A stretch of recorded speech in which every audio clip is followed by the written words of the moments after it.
So what do you do to, because we all, I guess most of the people listening to this probably own a business or want to own a business. And I think recruitment's probably one of the most underrated things you can really get good at in your business. Yeah. You know what I mean? Like the success of the business is going to be purely dependent on the people. The term a company is a group of people. That's the definition, right?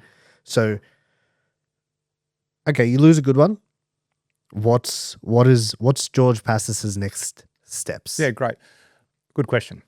I think from early on, in 2008 or 2009, Hawthorn won the grand final in 2008.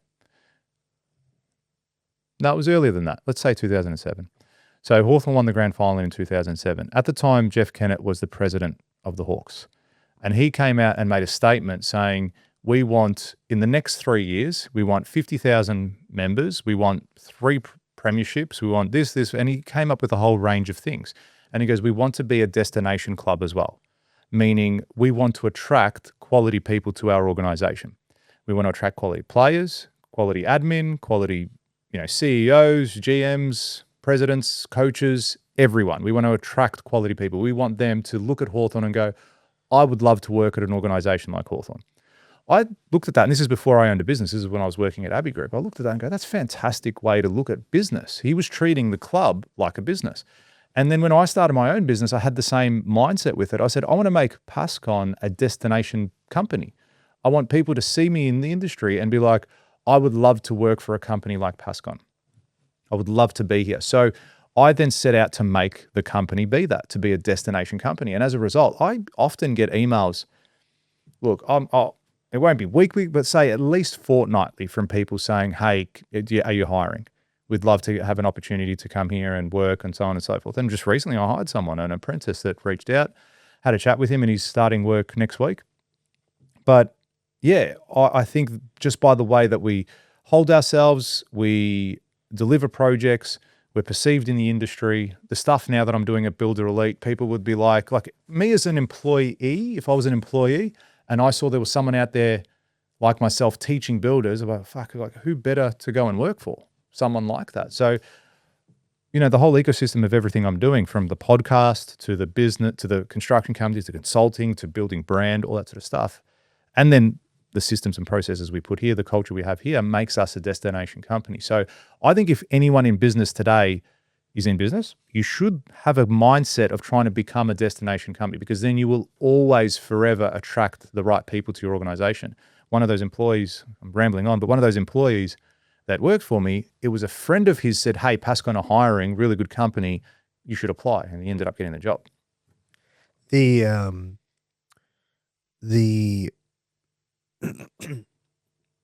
other side to that, Grant Cardone says half the marketing you do is for your team. Half the marketing you do is internal. Like the reason you market is not just to get clients.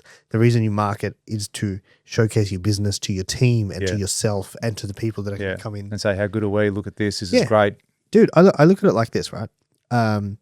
There's 2 sides to business. There is people coming in, jobs coming in, which is clients. And then there's deliverables, which you need team to do.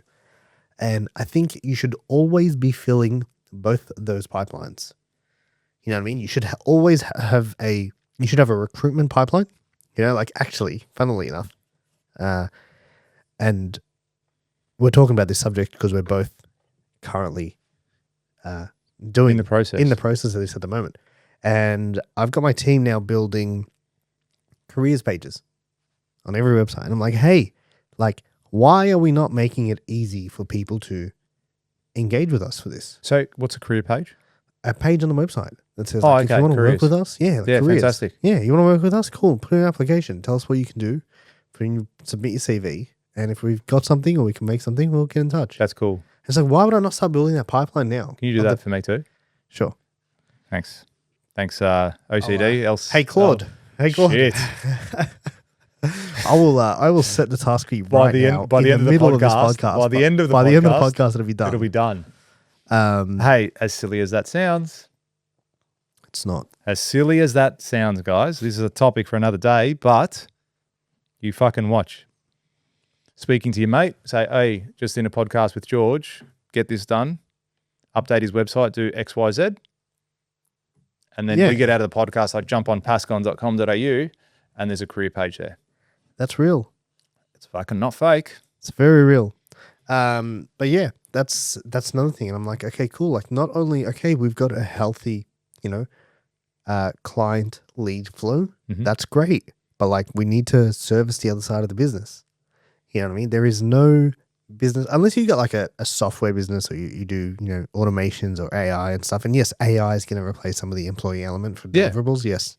But there's still something you need on that side to deliver. Mm.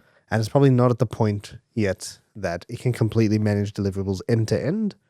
But I think you need to be feeding in that's both. a topic we should cover today as well. What? About the AI. But let's get into that in a second. Sure. But I think you are not going to, you're not going to grow it from one side only. And you should be growing both ends. You should be feeding into your client pipeline and then you should be feeding into your recruitment pipeline. Yeah.